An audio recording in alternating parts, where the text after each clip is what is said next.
पियौँ बात मारौँ आज हामी दुई गफ गफ गरौँ. Hello everyone, welcome to the first episode of The Sex Lives of Kathmandu Girls, Not Losing My Virginity. My name is Dawa, I'm Dawa Didi, and I'm here with your Pinadu, John. Hello everyone, I'm John. Yes, that is John. As Dawa just said. Yes, that is John. So so how exactly are we talking about you not losing your virginity today, Dawa? Yes, that is correct. When the title says not losing my virginity, but the my is me. Yeah. Tis I.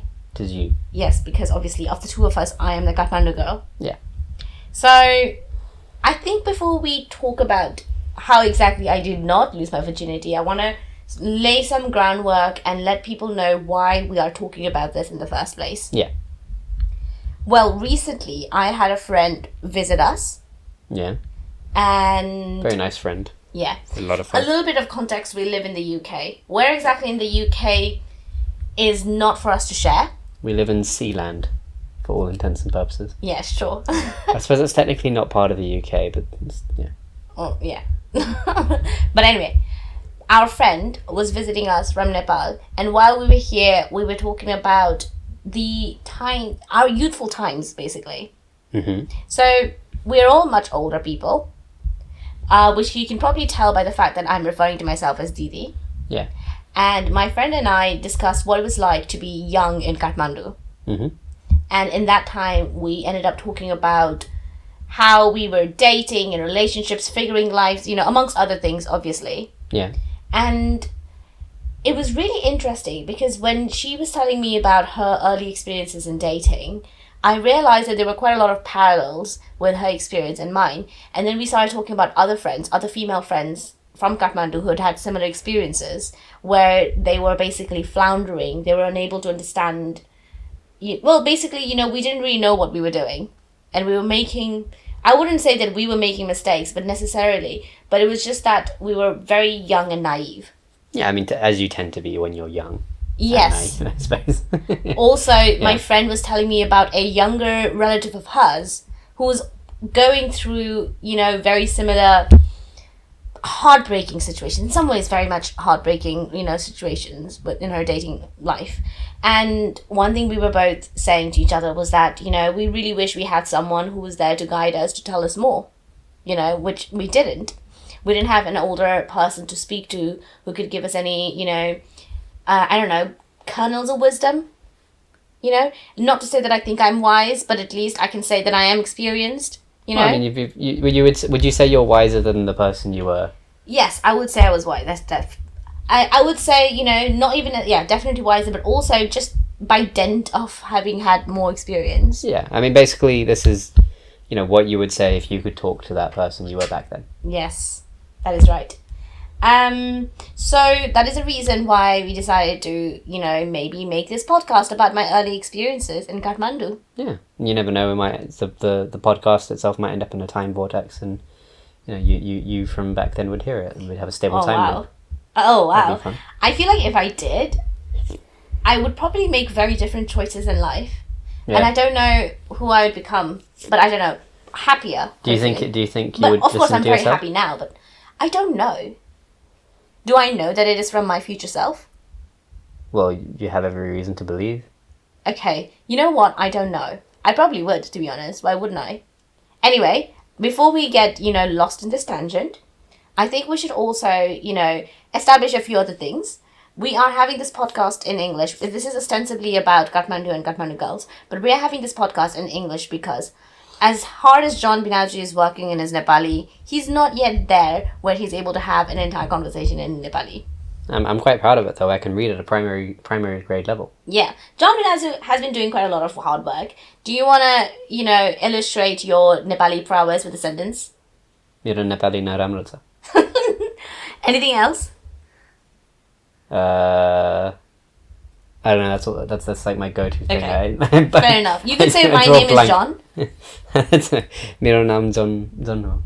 You know one thing I really like? When you speak in Nepali, you also speak the words that are in English in a Nepali accent, or at least what I think you approximate to be a Nepali accent. Because you said, मेरो नाम John ho. Yeah. Even though obviously John isn't John. I mean, I think that's just because like it's a lot harder to switch between accents than you think if you're not used to doing that sort of thing. Yeah, fair enough. I understand. Anyway, another tangent that we're getting lost in. Lots of tangents. Basically, the main thing that we're trying to say is we're having this podcast in English right now so that John and I can both converse with one another.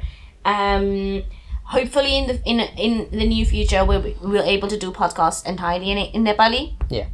You know, John's working very hard towards that. I'm trying. Yeah, but for now, this is going to be an English language podcast.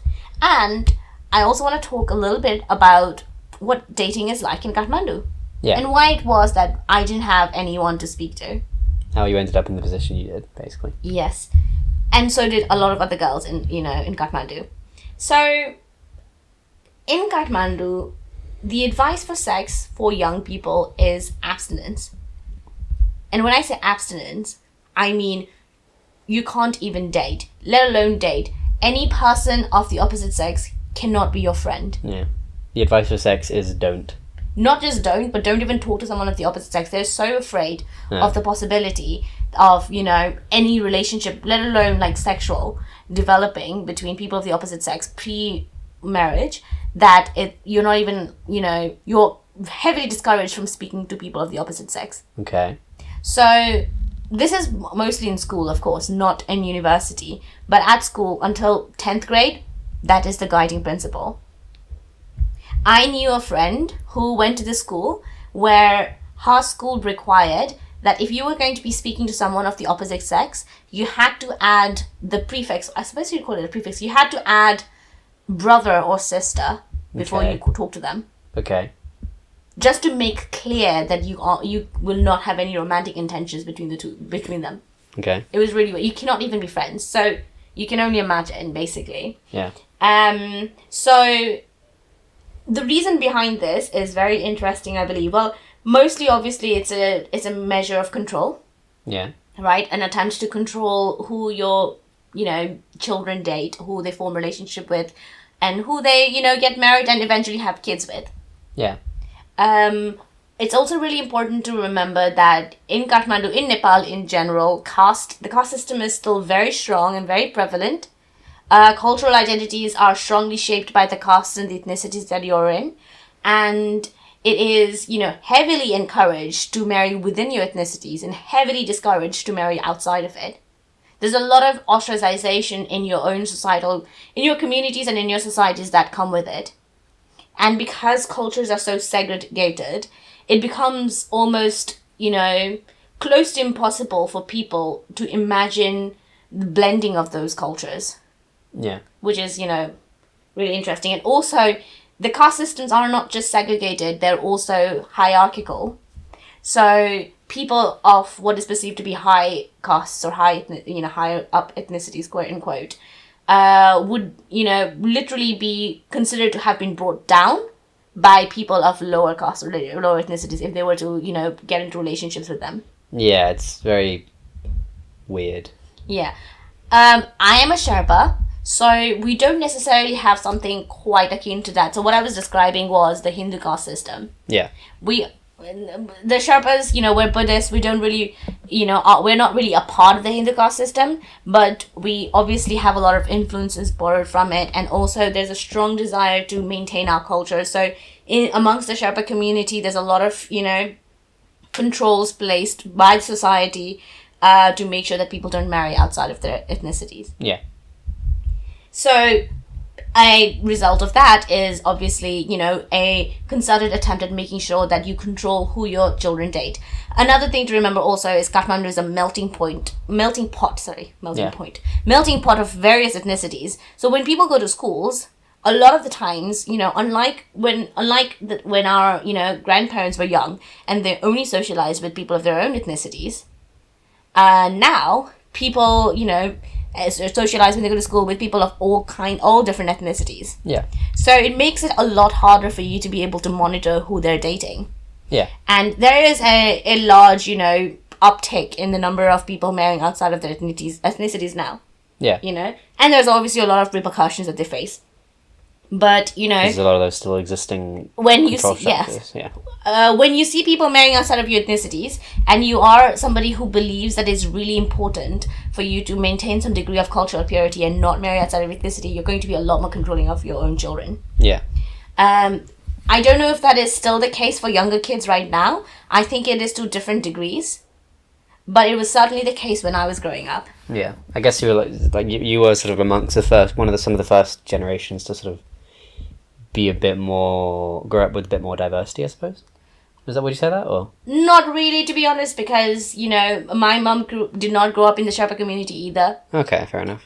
What I'm saying is, you know, that might be the case for many other people as well. I don't know. It's like, you know, mixed bag. Okay. But certainly there is a great fear that your kid is going to date outside of their ethnicities, or they're just going to date someone that your families might not approve of, which is why there's so much, you know, abstinence and anti-dating, you know, advice preached at schools. So what that means then is, you know, do you think that means that people don't date? No, I mean, it's like the thing across cultures everywhere. Just if you tell people not to do something and try to make an outright ban on it, it just tends to mean that they just do it in the shadows as much as possible. That's right. It just means that they do it anyway, but they get really good at keeping it a secret and hiding it. Yes, and that was the case when I was growing up. Dating was very normal. Lots of people dated, but, you know, if you got caught dating, there were quite a lot of repercussions. I remember when I was in school in 6th grade. When I say 6th grade, I mean like we were like 11 or 12 years old. There's this one couple in my class, like, you know, and when I say couple, what I mean is that they would pass notes at one another. They would talk to one another for 5 minutes, giggle and run away. That's cute. They would occasionally hold hands. Yeah. Right? So on Valentine's Day, the boyfriend of this couple, so it was a heterosexual couple, because obviously at that time no one's going to be openly, you know, gay. Yeah. But anyway, the boyfriend of this couple brought I can't remember what exactly the present was. I think it might have been like a teddy bear or something along those lines on Valentine's Day for his girlfriend. Yeah. And there was a raid in our school. So when all of the students were out for the lunch break, the teachers checked everybody's bags. That's deep. To see if anybody had brought presents. That's really weird. I know. So the complete purpose of this was to catch people dating. And this is like treating kids like they're like, you know, prisoners. Yes. It's a thing. I've heard. I found very strange hearing stories about Nepal and like other countries as well. Like, it's weird just how common it seems to be for like people to just treat kids like second-class citizens, or just be like, oh, these kids are basically prisoners. Like, yeah, I'm just going to go through your bags. I'm not going to tell you anything about it. Like, what like, yeah, seriously, what is this, a prison? In search of contraband Valentine cards. Valentine's cards, and what? They're going to put, what do? They pull you aside? I will tell you what happened. Jesus. Basically, they found this present, and I think there was a card involved as well, and the card had the girlfriend's name in it. Yeah. And he was pulled out, and he was asked, why did you... So it was like a whole thing. Now, all of the teachers, disciplinary in charge, our class teacher, our, you know, a bunch of other teachers, the head of the, you know, primary head, by the way, the primary school head, all of them, the head teacher. Well, basically, it was a fairly large school, so you had, and the school had like a primary department, the secondary department, pre-primary department, blah, blah, blah. When I say the primary head, I mean the head of the primary department. Okay. So they all were gathered in, I think, the primary head's office. And I remember looking, you know, me and a bunch of my classmates were like sort of like spying through the banisters of the stairs and looking into the office, and you could see these two kids. I was going to say girls. These two kids, like this one boy and one girl, head bowed down, you know, tears dripping down of their eyes as they were getting like told off. And apparently what happened was he was asked, because it was in his bag, who it was for. Yeah. And he said, oh, I just got it for my mother as a Valentine's Day present. Yeah. And then they said, oh, okay, is it for your mother then? Because the card has this girl's name. So she's your mother. Bow to her. Touch her feet. Because she's your mother. How old? Again, they were 11, 12. They were probably... This is 6th grade. What the hell, man? This is like... This would be inappropriate to do this sort of thing to a prisoner. Yes. Like, genuinely. Like, also, this is going to, like... These kids are probably going to grow up having, like, issues with relationships, bear in mind. I was one of those kids, John. So you can only imagine how it would be. Basically, the environment that was set up was that, if you date, we're going to treat you like prisoners, like criminals. Less than criminals. Yeah. Because, like I said, that would be inappropriate to do to a prisoner, in my personal opinion. Yeah, and it only got worse the older you got, basically. Because the older you got, the probability of you actually having sex increased. So, the punishments would be worse. And it wasn't just the teachers, obviously, it was also your parents. Weirdly fascistic, to be honest. Yes. So, you can only imagine what it must be like for people when they get into relationship troubles. They don't have anyone to talk to. Sometimes not even their own older sisters or brothers, You can't talk to them. And it was even harder for girls, for women, because there was this dimension of patriarchy. It was difficult enough for men to date, for boys to date. But even when boys were, asked, when they were told not to date, it was more with the idea of you can't fall in love and marry someone outside the ethnicities, not necessarily that you can't have sex. Whereas for girls, you just couldn't have sex, period. You can't do either. Let alone have sex. You can't have sexual desire. Yeah. Even wanting to have sex or having any sort of the slightest inkling or hint of sexual desire was impure and wrong and slutty. So, heavy repression. That's really bad. Yes. And obviously, we know that women have sexual desire. Yeah, of course. It is quite natural for them to have sexual desire. Everyone has sexual desire. Yes. Well, most people have sexual desire. The majority of people have sexual desire. Yes, because there are asexuals. Fair We're not enough, going to engage in asexual erasure, but yes. And, so you can only imagine what it must be like as young girls raised in that environment where you're told that your desire is sin, like proper sin, whereas for men, desire was not necessarily, having sexual desire was not necessarily considered to be a sin. It was more like, it's very natural for men to want it. You just got to make sure not to get people pregnant, because then it'll be very difficult for you in your life. So that was the lesson that they were mostly taught. Yeah. I remember, actually, I had a friend who said that he was dating someone, a foreigner, and his family members said, it's okay for you to have fun, but you need to make sure to marry, someone of your own ethnicity. Make sure it's not serious. Yeah. It doesn't get serious when it's Jesus. Yeah, and don't get her pregnant. So, yeah, basically that is the context in which, that was the cultural context in which we were dating. People were dating still, like I said, relationships were kept secret. And this was well into university years as well. It wasn't like, only until high school. Even when you were at university, most people did not tell their parents about their relationships. It would be a big deal for them to tell their parents about their relationships. The whole idea is that you only tell your parents if you're going to get married. Yeah. Because also, for most Nepali parents, a relationship is only, if you're in a relationship, you want to get married. That's it. They can't conceive anything outside of that. Okay. There's no such thing as, casual dating or... Relationships are serious. They're not casual. No, because, obviously you can have a serious relationship, but you may not want to get married, right? No, that's what they think, isn't it? No, yeah, that's what I'm trying to say. So for them, it's like... Yeah, for them, it's the relationship. There's no such thing as casual dating. There's no such thing as if just you're in a dating. relationship, it's serious. Basically. Just dating to see where this is going to go. No such thing. Yeah. Right? So, anyway... It's very binary. Yeah. What do you think the sex ed was going to be like then? Non-existent. I'm not going to go so far as to say non-existent. We did have sex ed, but our sex ed was very theoretical. Okay. And it was a lot of diagrams that was clearly not very representative of what sex is really like, and very much focused on sex is for procreation. And biologically, this is how it happens for procreation's sake, and very abstinence-based. And the people teaching it were deeply uncomfortable the entire time. Well, we had... So you'd get two different types of teachers. Yeah. You'd either get teachers who were really uncomfortable and would not lift their heads off of the books. They would never meet your eyes.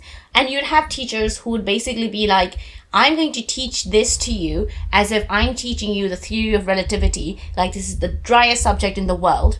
And I will not entertain any humor, any questions, anything at all. So we usually got the second type of teachers. Okay. But anyway, I feel like we should have a separate episode specifically talking about sex ed and what they were like and what the ramifications was. But in brief, it was bad. Yeah. And in all of this, when I was in university, I started having I had my very first relationship. Yeah. How did that go? Okay, so we're going to call him Finance Bro. Mm-hmm. The reason I'm going to call him Finance Bro is not because he's in finance. I actually have no idea what he's in. I haven't, interacted with him in years. But the reason I'm calling him Finance Bro is because being in finance was an ambition of his from that time. Okay. So we were all in university. We were at the same university in Kathmandu. And Finance Bro was someone who pursued me relentlessly. So I wasn't actually interested in Finance Bro to begin with. But he basically, sort of wore me down. I don't know if you've ever watched Big Bang Theory. No. No. Well, anyway, in Big Bang Theory, there's this whole, sort of like a punchline of sorts that this character called Leonard wore this character called Penny down by, just being there, constantly interested in her. Oh yeah, the whole thing about one of the many problematic things about that show, basically. Yes, of course. So basically, yeah, one of the many problematic misogynistic things about the show that they just yada yada over. But anyway, that was basically what happened in our relationship as well. I was never really interested in him initially. I thought he was alright. I thought he was a decent friend of mine. I wasn't really, I never really felt that attraction towards him on the get-go, but he was interested, and he, in retrospect, was love bombing me, basically, which I didn't realize was what he was doing. Yeah. So basically, what he would do is he would always be there, present, right? To spend time with me, to interact with me. He would always offer to drop me to my home, pick me up from home, because we went to the same university. He would, constantly talk about what our relationship might be like if we dated, and I would say, I don't really want to date you, but he would be like, oh, but you never know. Never say never. Who knows what's going to happen in the future, was something he would say often. And he would also, I just remember this thing, and in retrospect, I realized how weird it was, but I think it just shows how, naive I was. So, for whatever reason, he convinced himself that I was not a virgin when he met me. Okay. Well, the main reason was because I was someone who was fairly comfortable communicating and talking about my sexuality. Not necessarily my sex, but my sexuality. And talking about sex in general. Yeah. Right? That is not the case for a lot of Nepali girls. Given the aforementioned experiences you've just described, yes. Yes. The reason that was the case for me, though, I would say, is because alongside everything that was happening, I was also someone who, consumed a lot of foreign media, Western media, particularly American media. Yeah. So when I was preparing for my 10th grade exams, I would stay up late watching Friends. Yeah. And I watched every episode of Friends, maybe maybe half a dozen times. Obviously, I was very young then, and I wasn't as aware of how sexist, transphobic, and homophobic the show is. But it definitely really, impressed upon me basically how Monica and Rachel and Phoebe, the characters in that TV show, seemed so open about their sexuality, about their desires. They would, date other people, they would date numerous people, have, sex with many different people, and it didn't seem to, change their perception of themselves or, It didn't change other people's perception of them, yeah. Either way. It wasn't treated as a taboo. Yeah, no, it wasn't. And, there were still people who were, they were basically full, complete human beings. Yeah. And that part didn't define them. And that was huge. Because in Kathmandu, in Nepal, when I was growing up, if you had sex, as was, told to us, that would be it. You'd be labeled a slut for the rest of your life if you have sex, before marriage. Yeah. And that was something that was told to me by my mother, by my teachers, by my society, by the society at large, So, having this opposing perspective, basically, really helped me when I was younger, because it helped me reconcile with the person that I was, who felt sexual desire, who was attracted to people, but, was confused as to whether that was, wrong. And then I was able to see that it wasn't wrong. Yeah. So for that reason, I was a lot more at peace with my sexual side, I suppose. Sexuality, My sexual side. And finance bro thought that was because I was not a virgin. And I remember he would tell me, oh, I have no problem with dating people who are not virgins. I don't mind dating people who are not virgins. I don't care. It's such a weird thing to be. I know. It was such a weird thing to say. Oh, I'm actually cool with the fact that you're not a virgin. No, he wouldn't say that, oh, I'm cool with you not being a virgin. He would just say, I'm just cool with dating people. Yeah. The implicit thing. The implicit thing is I'm cool with the fact that you're not a virgin. It's like, okay, mate, sure. Yeah. And also the thing was, I didn't really, tell him that I was a virgin, I was not a virgin. We never really talked about my actual private sex life. We were just, if conversations about sex came up, I would not flinch, essentially. Yeah. And he thought that meant that, oh, it must be because she's had sex in the past. And also, this is really funny, he would also randomly bring up in conversations about how 6 inches is a good size for a penis, actually. Yeah. And in retrospect, I realized that he was talking about his own penis and he was feeling insecure. I wonder if he was just imagining that, oh, this girl, Dawa, probably has had sex with so many other people and they probably have like really large penises. And now I want to have sex with her, but she probably is going to look at my penis and think, oh, that's so small. So I gotta let her know that 6 inches is a good size. Would he in the middle of a conversation be like, oh, by the way, I think 6 inches... I don't really remember in what context, but it certainly wasn't me asking him. Like, he'd be in the middle of a conversation, he'd just be like, I was looking at my ruler the other day, and I realised just how big 6 inches is. It's not that small. Sounds like a small number, but it's not actually that small. I went to the market and bought a cucumber. And how long was the cucumber? And the cucumber was about 6 inches long. What do you think? Would you call that a particularly long cucumber? Is it like a really good girthy length for a cucumber? He sent me, this is when we were still using Facebook. He sent me randomly on Facebook a message, which was essentially like an image, like a meme sort of thing. I think it was like an image of a penis, and something about how like 6 inches is the average size of penises. Yeah. Just out of the blue. And I remember being like, why are you sending this to me? And he was like, oh, because we talked about this earlier today. And I was like, yeah, because you brought it up randomly. And the thing is, this is what I mean. I was so naive. I didn't even realize that it was acting on his insecurity. I just was like, oh, men just be weird. I mean, when you're young and naive, you don't notice things. I've not noticed like some pretty alarming things because I was young and naive. Yeah. Going back. So anyway, those were Finance Bros' weird seduction tactics. But, I suppose if somebody asked whether Leonard's tactics in Big Bang Theory would have worked in real life, I can attest to that. It does, basically. So he was constantly present. He was there. And he was spending a lot of time with me, giving me a lot of attention, talking to me about how... He would also talk to me about how he thought I was really pretty and how, he thought I was amazing and intelligent and all of those things. And just want to clarify, it may have worked in this scenario, but it's not a good strategy. No, of course, it definitely is not. No one listening to this take that as like advice. It's a bad strategy. Don't do it. It's very creepy. I think it was another example of how I had low self-esteem as well, which is the case with a lot of women in Kathmandu. I would say like young girls in Kathmandu, because they're raised to have, very low self-esteem, basically. And also to take, actions by men at face value, Well, like boys will be boys, like be very forgiving and things like that. Yes. I mean, there were a few, red flags.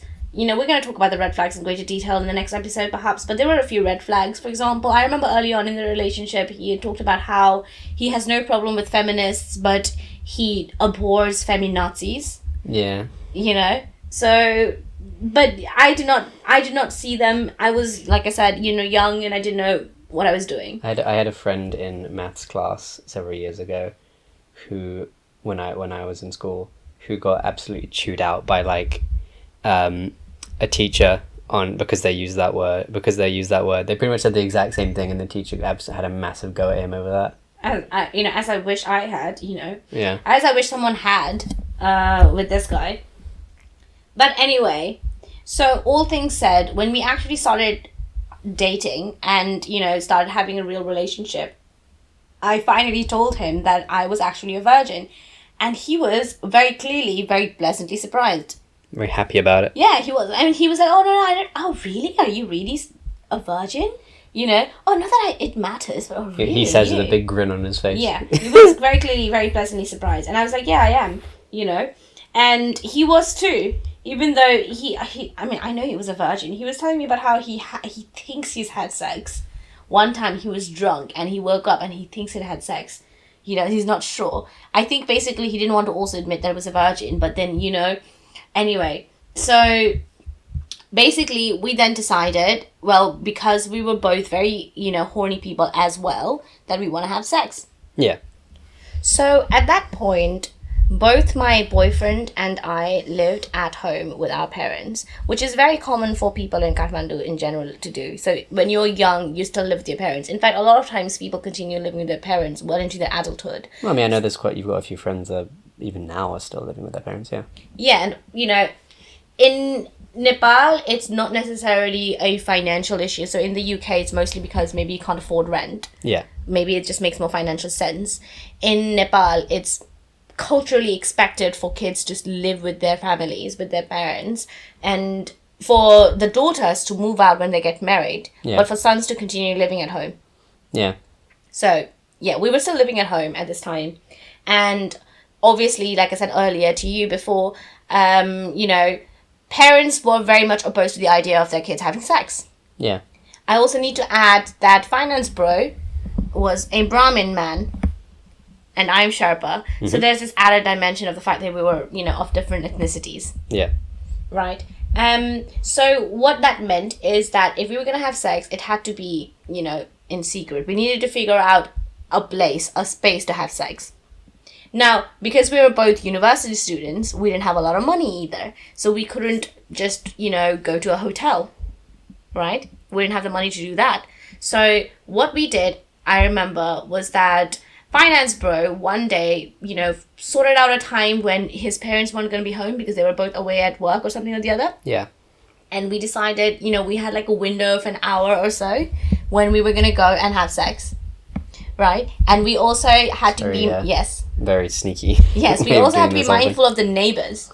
Because finance bro's neighbours might take note of the fact that finance bro had come home with a girl. Yeah. Spent an hour or so and then left.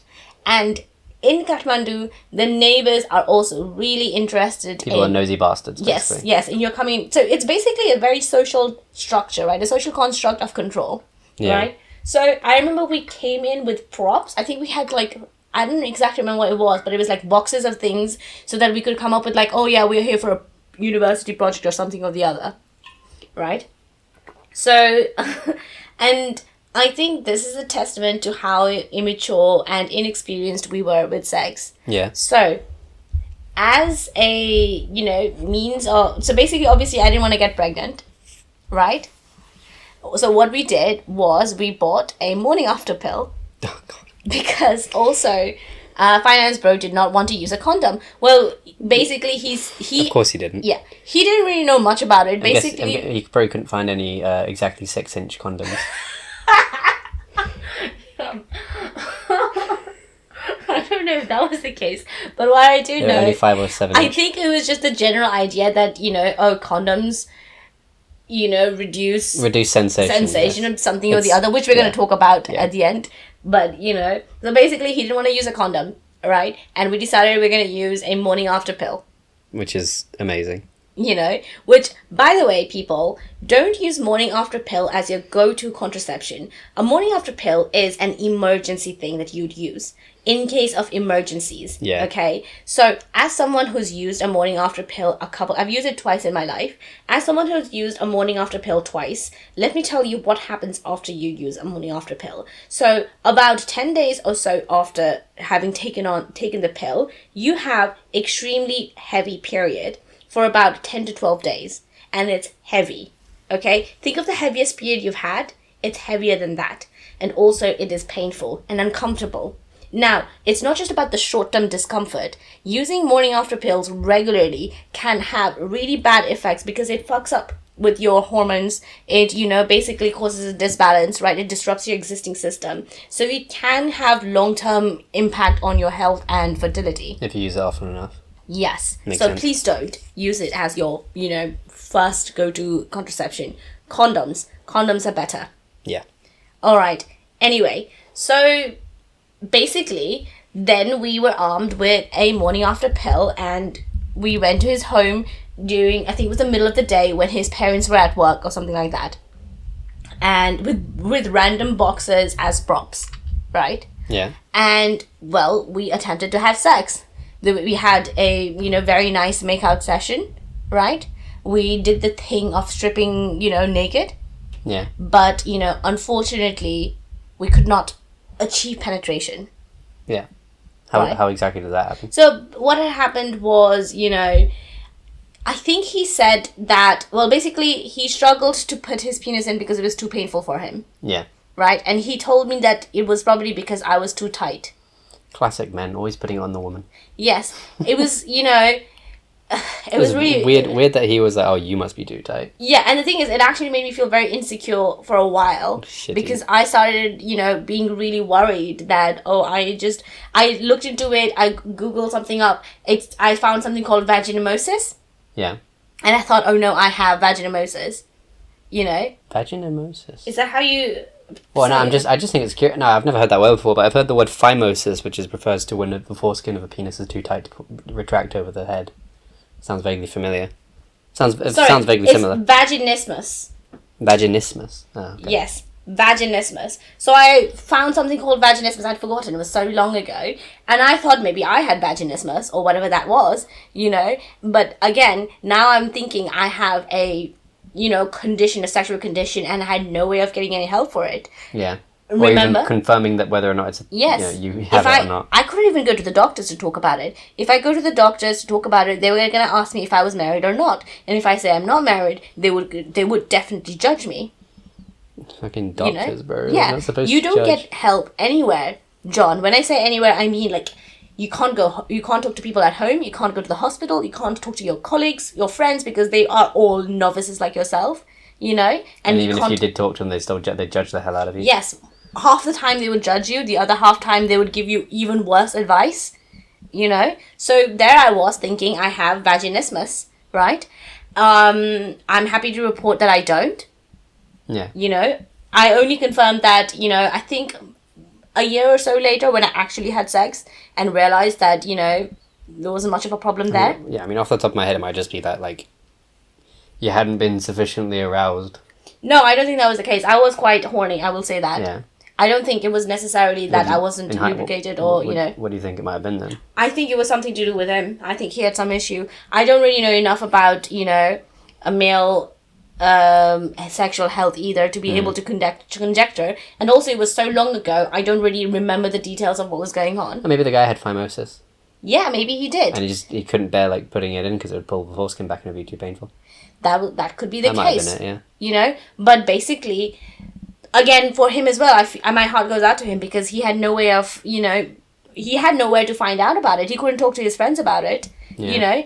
And in his case, as a guy, if you go and tell people, this girl wanted to have sex with me, but I just couldn't physically, you would be laughed at, Yeah.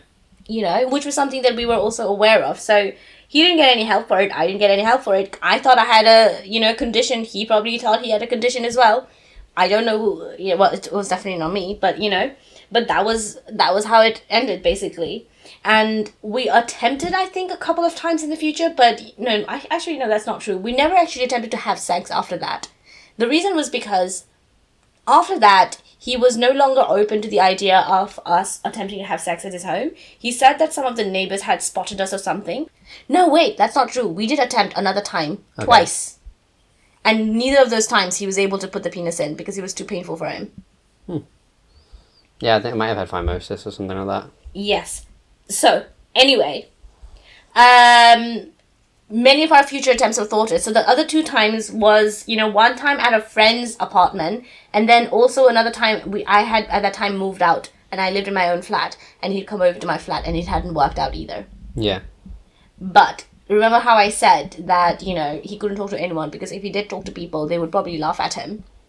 So I was, even at that time, quite aware of this. So later on, when people asked, I told them that we had sex. Of course you did. Because I didn't want, Can't have the man's ego be bruised. yes, for that reason. Yeah. It's really interesting how, at that time I was already thinking that it was my job to protect his ego. And it wasn't really helping anyone, to be honest, because if we were able to just talk about it openly, he might have been able to get the help that he needed. Maybe he had fibrosis, like you said, and if I really had vaginismus, like I thought I did, if I thought I had vaginismus, I wish I'd been able to go and get the help as well. You could have gotten cleared out. Yeah, find out whether or not I have it, and if I do, how I get help, right? Yeah. But yeah, that was the way it was. Hmm. So that is the story of how I did not lose your virginity. Lose my virginity. Yes. Well, anyway, now that we're at the end of this podcast, we're going to end with weird things that men have said relating to sex. Yeah. And what I've got today is condoms are uncomfortable or reduce sensation. What a coincidence, this thing we were talking about earlier. Yeah, very, very related indeed. So, John, what do you have to say about condoms being uncomfortable? You're a man. You've used condoms in your life. Yeah, I won't deny that they do change the feeling a little bit, but I don't think it's that big of a deal. It seems to be a thing that a lot of men seem to be like, oh, it's a big deal. But typically speaking, those tend to be the sorts of men who don't really. I honestly, they seem to be more the sorts of men who haven't really had sex or haven't had much sex. To be honest. I don't think I've ever really met a man that's comfortable with his sexuality, has regular sex and respects women, who has unironically said that, Yeah. Also, I think you really have to think about what the trade-off is, because I'm assuming you also don't want the other partner to get pregnant. No. So what you're trying to do is put the onus of, birth control on the woman. You're prioritizing, in a lot of ways, you're prioritizing your own sexual pleasure. Yes, of course. I do want to, make sure that I clarify that right now we're talking about heterosexual sex. We're not even talking about, gay sex. Right? Something I want to say to, if there are any lesbian or bisexual or pansexual listeners, female listeners, if you're having sex with someone of the same sex as women, you still need protection. You should wear mouth guard. It's a dental dam. Dental dam, yeah, dental dam. A dental dam, femidom. Femidom. Yeah, you know what that is? Is it a feminine version of a condom? Yes. Oh, okay. It's a diaphragm. Oh, yeah, that makes sense. So you still need protection. You can still get STDs. Yeah.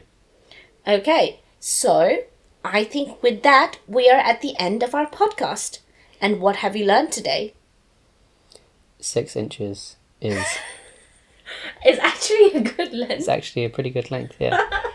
I think that's very low. I don't know. Yes. And also... Wear a damn condom. Yes. Wear a condom. And you know what is more uncomfortable than a condom? Being pregnant. And STDs. Yeah, that's true. Bye. Goodbye. Chia पियौं, बात मार्यौं, आज हामी दुईले गफ गफ गर्यौं.